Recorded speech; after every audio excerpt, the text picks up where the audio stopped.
It's a little bit breezy today and it's not actually very sunny, but I thought it still might be a nice time to have a little look at the front garden again, because I wanted to try and do the front garden and the back garden all in one go. I keep starting by doing a little tour of the front garden because it's easier and smaller, and then I don't get the video finished and everything's changed a little bit. So although the changes are subtle, I thought I would start again now. I can see one change already actually even before we go in through the gate. So let's go in, and very fortunately there are just a few late roses, and Desdemona has decided to show you one of her absolutely beautiful blooms, absolutely in perfection mode. Lots of them have come as a late gift but have finished, so I've deadheaded, so I might even get a few more with any luck. There's a couple of beautiful blooms there and still very fragrant. They stay fragrant, even the late blooms. So just shut the gate. And the main differences, I would say, since we last looked, the Japanese anemones were out before, but they're just going over a little bit. But an opportunity to show you how even when the flowers are finished, they have got these really lovely seed heads, which are I think are very sculptural and lovely in their own right. You can sometimes buy, well, I suppose a bit like my dragonfly here, you can buy these rusty metal versions of seed heads and alliums and things, but I really like the fact that if you grow the right things, you can actually have them living versions of them in the garden. But I'm getting a bit ahead of myself here because we usually go around this way, and so that's what we'll do. The sanguisuba is still going fairly strong, but the colour, when you look more closely, the colours have become muted. They still look very lovely, I think, though. So I realise there's quite a lot of airy kind of flowers in this garden, not particularly on purpose, but that just seems to be how it is. Like the fennel has got a lovely open airy look about it. A lot of the other roses have definitely finished now. There won't be any extra blooms on the new dawn rose. The dogwoods are looking really healthy, I love it there, and the flowers are just turning, you can see just there, turning into white berries. I have cut them back, but they've actually grown up again quite a lot. Some of the plants do flop, and that's when you have to make a decision as whether you're going to prop them up or decide you're going to cut them off, the ones that are flopped, and just keep a few upright ones that are stronger, tuck them behind something else. The veronicastrum is actually a bit of a naughty one for that. It hasn't got particularly, I don't think it can quite support its weight.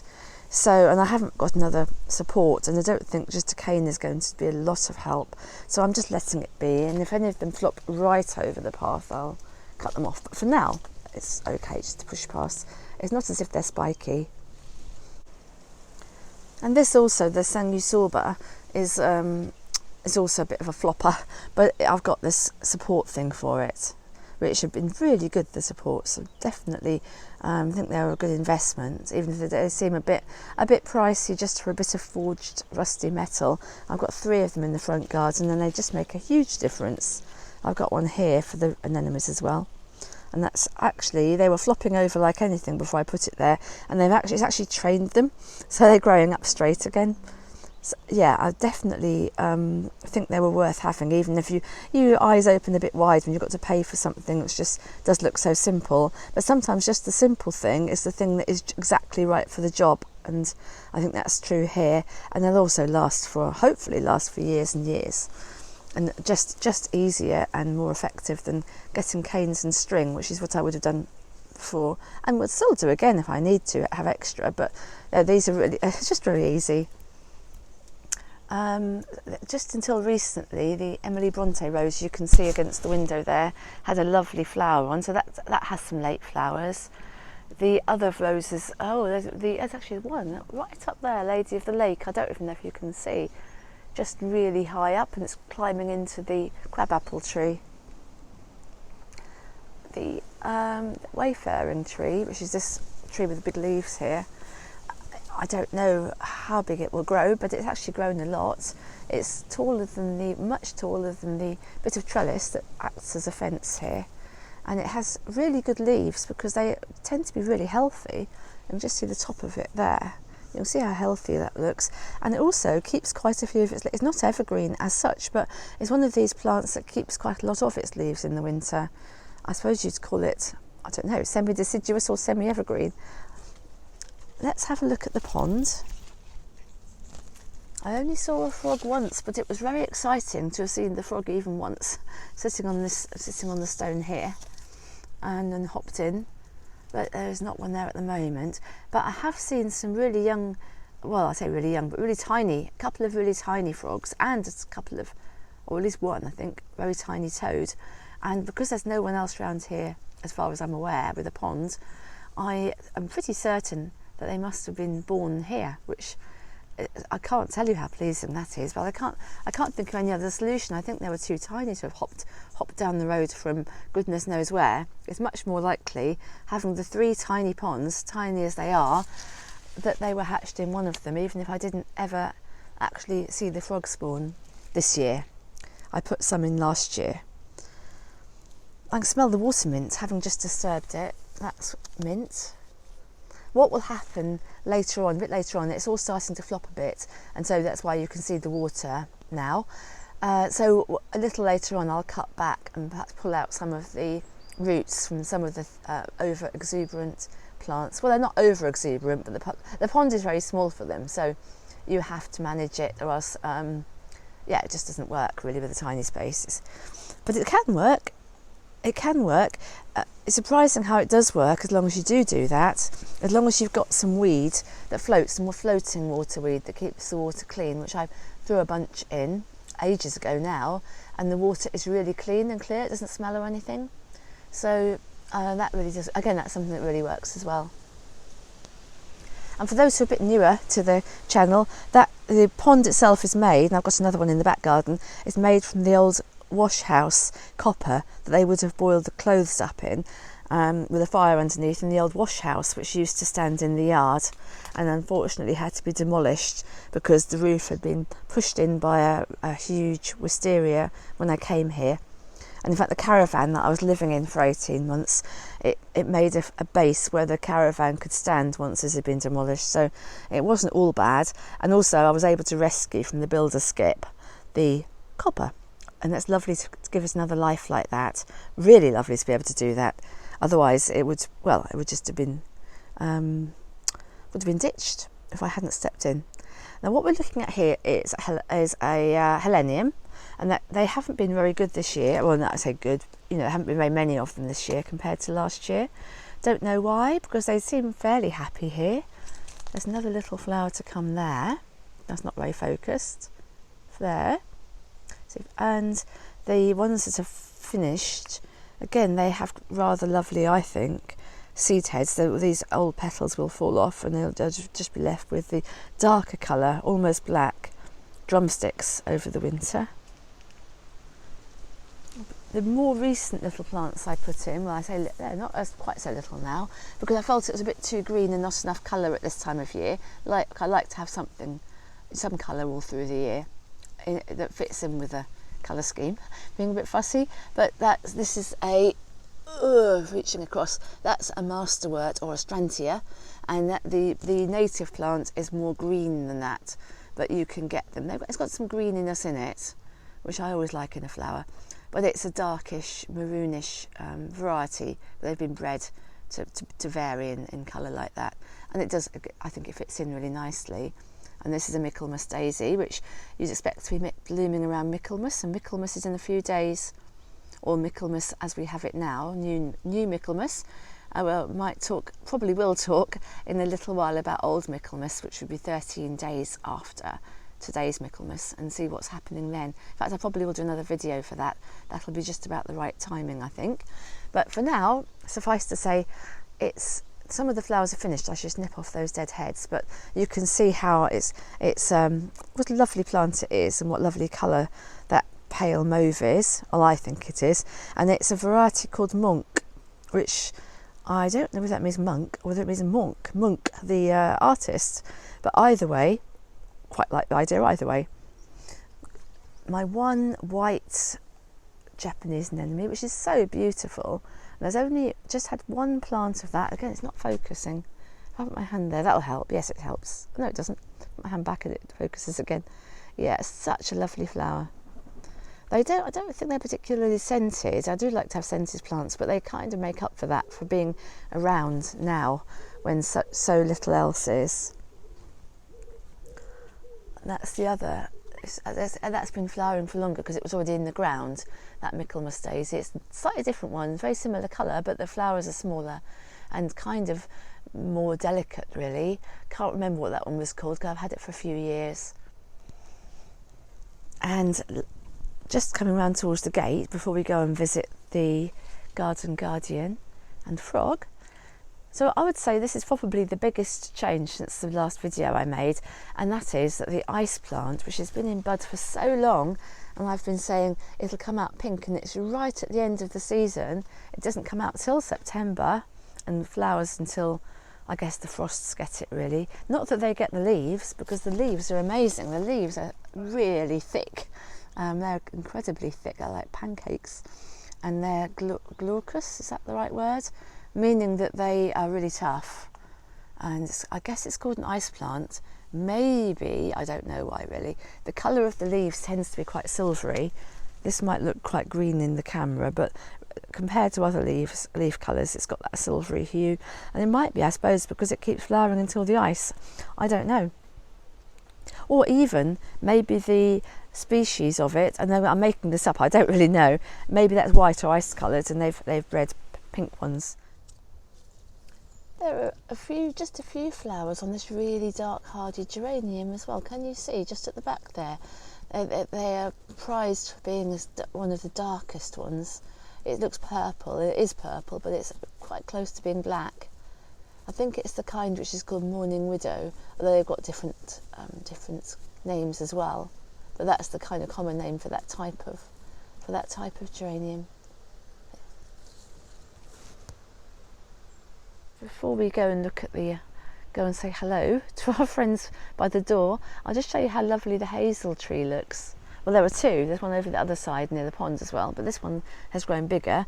They were both put in as little sticks, but the other one had the disadvantage of being jumped on by rats its first winter, and they had two little stems, and they both got broken down to about, I don't know, about 6 inches high. So they had a bit more catching up to do.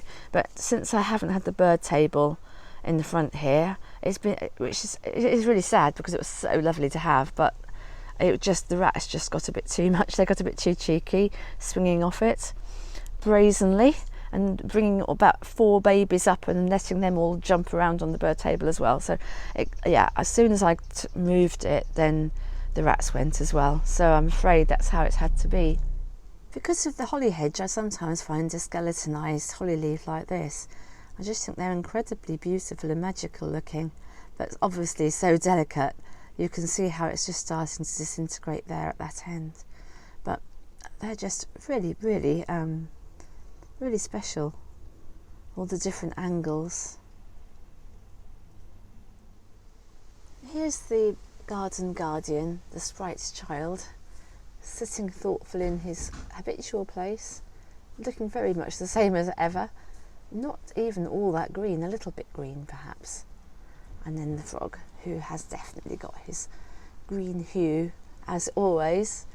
I don't think that will ever leave, that I hope not anyway, those last remaining flakes of paint from his glory days as a fully green painted frog in my grandmother's garden. I don't want to speak too soon, but the Devil's Stone here from the Devil's Chair in Shropshire hasn't tripped me up for a change as I've been walking around to show you. I have to be really careful walking out of the gate, that luck might continue. And on the other side, again for completeness, we've got the Dragonstone that came from, I think it was actually Kynance Cove, but somewhere on the Lizard in Cornwall anyway, where they have the serpentine stone.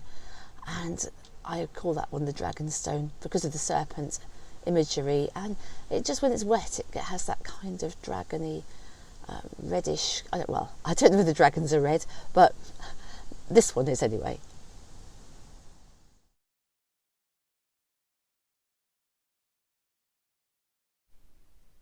This is my granddad, Thomas Holly Ashmore, who was always known as Holly and was born on the 2nd of March 1896 which means he was 18 when the First World War broke out, and he went out to the Middle East, to Egypt and Palestine, as an ambulance driver because he could drive and was very interested in cars from an early age. He left behind him in the Fens his sweetheart Mabel, who was my grandmother eventually, and she wrote to 4 of the chapel boys, including Holly, all through the war. He never got to come home. He was lucky enough to come home afterwards, though, unlike his brother Arthur. This is Holly looking at his brother Arthur's grave in France later on. But he did come home, and he married Mabel in 1922. They had to wait for 4 years after he got back to save up to get married. And it's the treasure that Holly brought back with him, which is where our story begins. This carved wooden box is a real family treasure, and it used to live on my mum's landing in her house, and I have inherited it. And it is one of the most precious things I have. My granddad, Holly, brought it back from what he would have called the Holy Land, Palestine, Jerusalem. This box actually says on it, apparently in, I suppose it's in Hebrew, I'll show you the writing down here. According to family legend, my granddad drove his ambulance all the way back to England, in fact to the Fens, from either Egypt or Palestine, wherever he was last when they went home. I guess when the war actually ended. I know he was out there for the 4 whole years of the war, from when he was 18, when the war started, for 4 years. He never got to go home at all. He had a few days leave. I might do another video about what he did during his leave, because one of the only 2 letters that survived that he wrote back to his family is a really, really long account of what he did during those 4 days, and it's absolutely fascinating. But these treasures in the box he collected over time. I don't know what opportunities he had while he was on the service. I don't understand how it worked out, whether all the treasures were collected during his leave or whether they actually passed through these places. I don't know. But I've been fascinated by the objects, well, as long as I've known they existed, really, and I've always hoped that one day I'd be the caretaker of them, and now I am. The box itself is a writing box. You can see it's got the, I think that's a blotter, and what would be on there? I don't know. These are just little lidded compartments, and that's an inkwell there. Not sure what that is. It's a little brush. It's a brush. Don't know why you'd have a brush sticking up there. I don't know. And pencils in here. But more to the point, really, is when you open it up, you find some very torn green baize. But it's what lies beneath this, which is where the treasure lies. This is the letter itself, which, as I said before, I'll go into more another time. It's a really long letter. My granddad left school when he was 12, as a lot of children did in those days, and it's always surprising to me how well he could write, considering that he had such a short education. But you can see here that it's actually dated September the 23rd, 1916, and it was September the 23rd yesterday. So I didn't realise that when I got the letter out, but it's almost exactly its anniversary of 107 years. And as you can see, it's noted, notes on my 4 days trip to Cairo. Perhaps even more extraordinary and amazing is the fact he had a little box brownie camera, and he took all these photographs of what he called on the back of the photographs natives, the natives doing the things that the people did in 1916. And so there's this record in tiny photographs. They're much smaller than today's photographs. In fact, that must be his shadow taking the photograph just there of these women in the desert. There's a windmill. And the picture here, it says on the back, native school children. And there are a lot more as well. I've just shown you a little selection of them. There's a whole wodge of these tiny photographs. I was just refolding the letter and I see that it actually took him 4 days to write it, because he's put at the bottom September the 27th, 1916. He finishes the letter, something, I can't read all of it very easily, but it says, "The next I hope to have in Blighty, and may it be soon. Good night. I am getting tired and tired of writing, so cannot write more now. I remain ever your loving son, Holly. Best love to all the rest. September the 27th, 1916. Now, when you open the box, you can see these things inside it, and some of them are things I've added because I found them separately. I'm not going to show you everything now because there's too many interesting things, but just to say, this is how you discover the really interesting things, because they're in these 2 little drawers. So I put the camera down and I'm going to take out, I think we'll have probably about 5 or 6 of the most the things that made my jaw drop open, basically. So this is the first thing I want to show you, a piece of granite from the pyramids, which is carefully labelled Granite from Pyramid. It's beautiful colours. Perhaps if any of you have been to the pyramids, you won't find it so remarkable, but I do. I've never been to Egypt, and as I was saying, I think for someone like Holly, it must have been like absolutely another world. Well, it was another world. Well, I know that he and his friend went on camels to the pyramids and had a guide to show them. And the guides, of course, were used to making money from tourists, even in those days. This is before, don't forget, this is before Tutankhamun's pyramid had even been discovered, tomb had been discovered in 1922. So although there was interest in Egypt, there wasn't that explosion of fascination that happened after 1922. But nonetheless, the guides would have been very used to showing tourists around, and they had some things to tempt them with, to sell to them, which we'll see in a minute, 1 or 2 of those things that the guides sold to them. But before we do, look at the other trinkets. I must show you this. This is a little tiny box, and I didn't find this for a while. This wasn't inside the box. I found it separate in my mum's house. So I'll just take off the lid and show you what's inside. Something else from Egypt, but not from the pyramids. So what it says, and you can see he had a bit of trouble spelling peace. It says piece, I'll take the piece out of there, piece of Virgin's tree. Now I had to look up to see what the Virgin's tree was. He's put there's a little bit of padding in there, and there's actually 2 little bits of, it's like a bit of tree bark really. I didn't know what the Virgin's tree was, but I looked it up online, and it is a tree in Egypt that the Holy Family, Mary, Joseph and baby Jesus, are said to have rested under when they were flying into Egypt from when Herod was killing all the baby boys after Jesus was born. They fled into Egypt, and this tree, people believe, is the tree that they rested under. So even in those days, there was this tourism trade, and I mean, I don't think he necessarily bought it. He might have done, or people just might have taken pieces away when they got there. I don't know, but here it is, here with me at the old shop.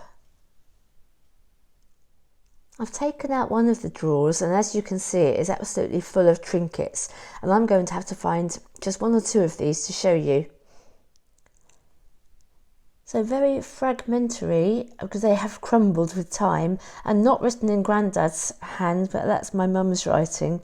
It says olive leaves from the Mount of Olives. Can you believe these leaves are over 100 years old?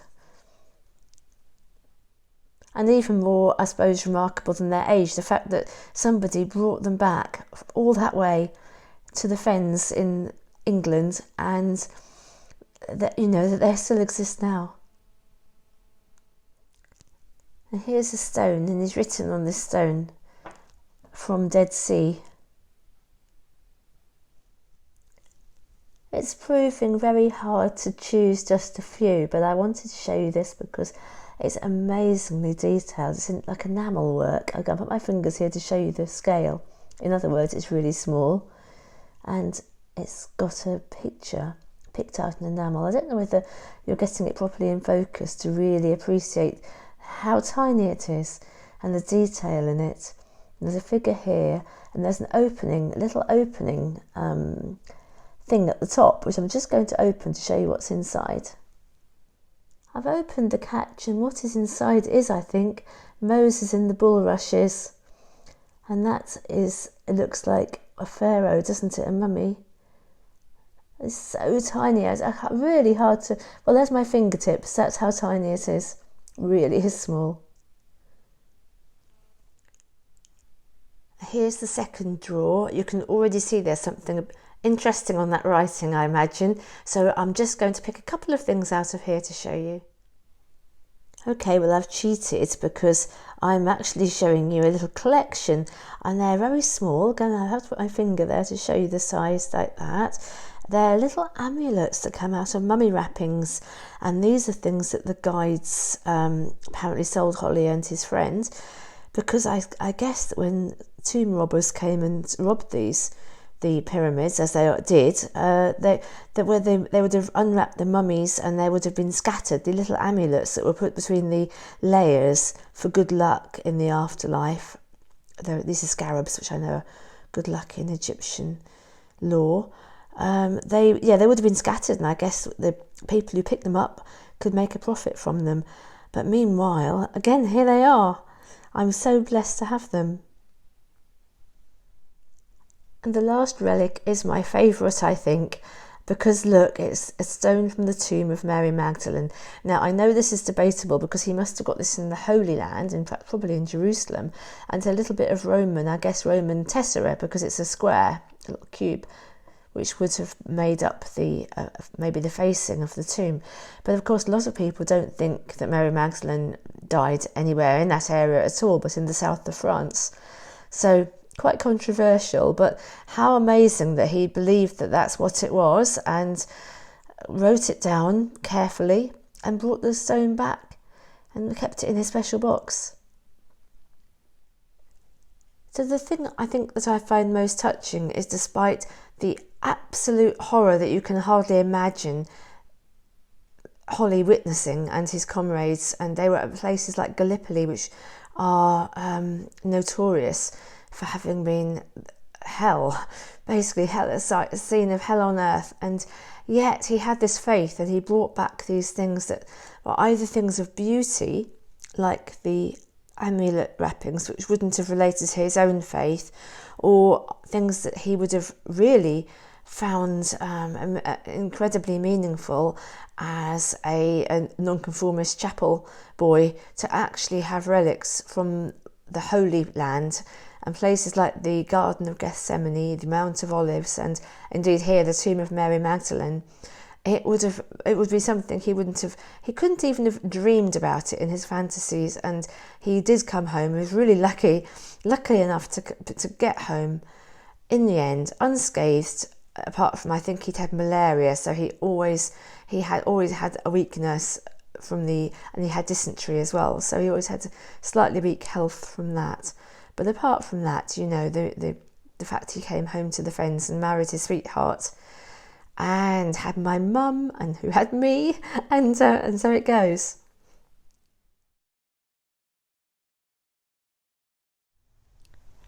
Okay, this is going to be a lightning tour of the back garden because I've let it get a bit late in the day and the light is fading. But I just wanted to show you, before we actually get to the back garden proper, that the alpine strawberries, I've had pounds and pounds of these strawberries. There were just a few plants and they're only in a really thin band of gravel, but they've been so prolific. They have, in the dry weather, been getting my washing up water. See, there's some more there. I should come and pick those when I finish just doing this little quick video tour. Another one there.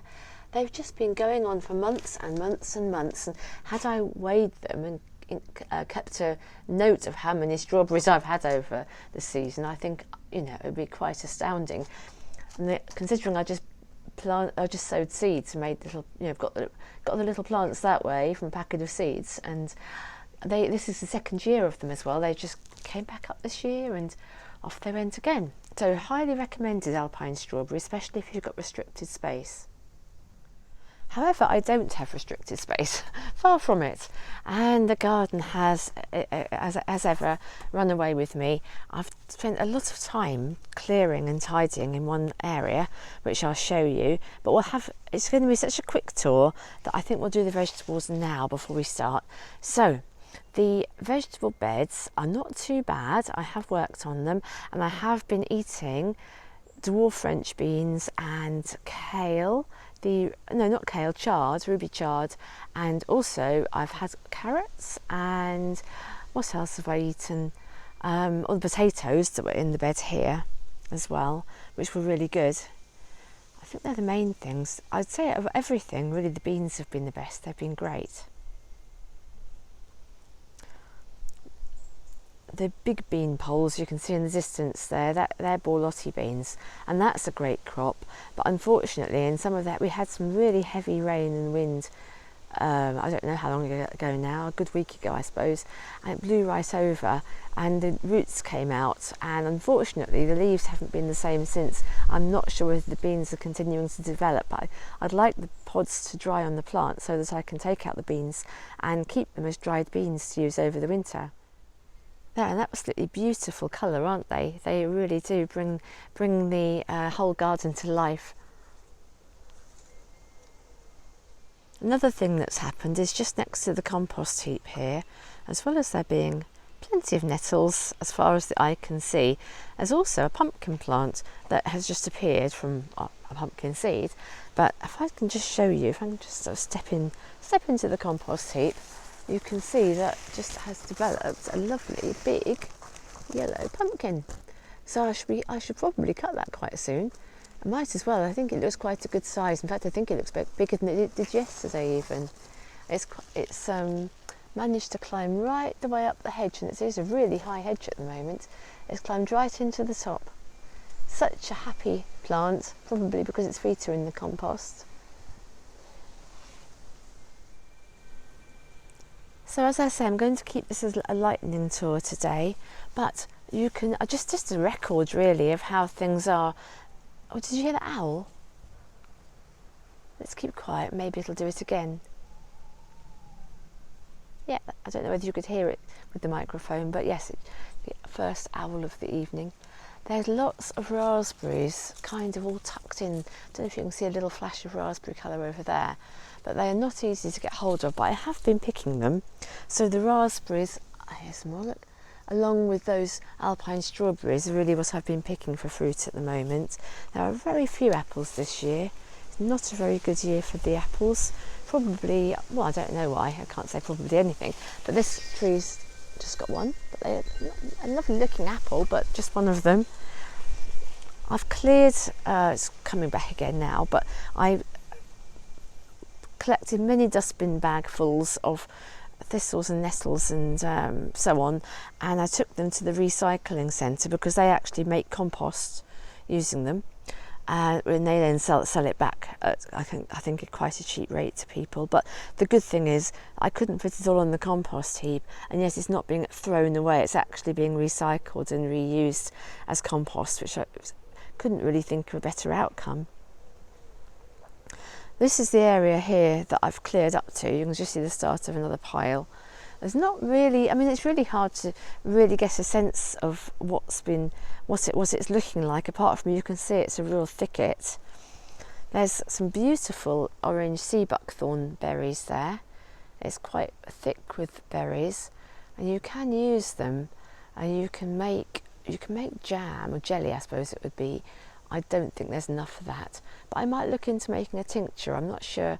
I'll have to look and see if that would be a good idea, because there's probably enough to fill half a jar with them.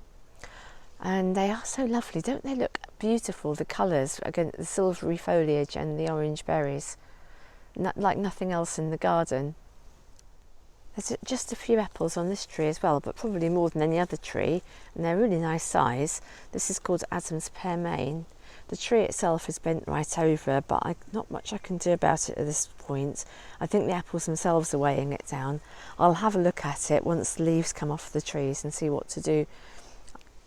I think just the other thing I wanted to show you was the birch trees, because there are 5 of them, as there are with so many other of the trees in the garden where I bought bundles of 5, and as they've grown, they've lost their, like this one here, has still got its baby bark, as you might call it, just straight ahead of us there, but the others have all lost their baby bark and they've got their silver. It's interesting, isn't it, this developmental thing where they turn into what they're going to become. And you can see that trunk is really quite big, it's quite broad, considering that it did start off as a little stick. As it's drawing to the end of September, you can start to see the ground between the trees, which it does look like almost, not quite, but it does start to look like a real woodland. Whereas before you couldn't really see the ground at all, you could just see a complete tangle. You're just starting to see a little bit of the structure now. And there are some more flashes of colour with the gilded roseberries. The gilded roseberries, I think they are edible to humans, but really they're not here as a crop. They are definitely here to be wildlife friendly, and just to add a little bit of lusciousness as well.